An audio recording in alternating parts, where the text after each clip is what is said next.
What is up guys, Planet the Sites. In this video I'm going to show you how to edit the photo in Perplexity AI in 60 seconds.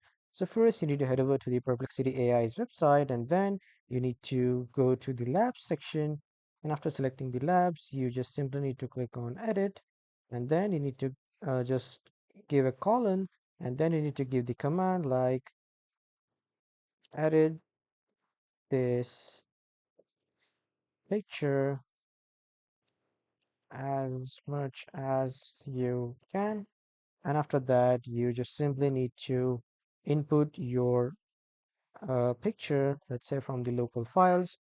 And in the pictures here, this is my picture. I'll click on open, and after that, as you can see, the picture has been uploaded, and I'll just simply hit enter, and after that this will start creating the plan, and then this will edit my photo.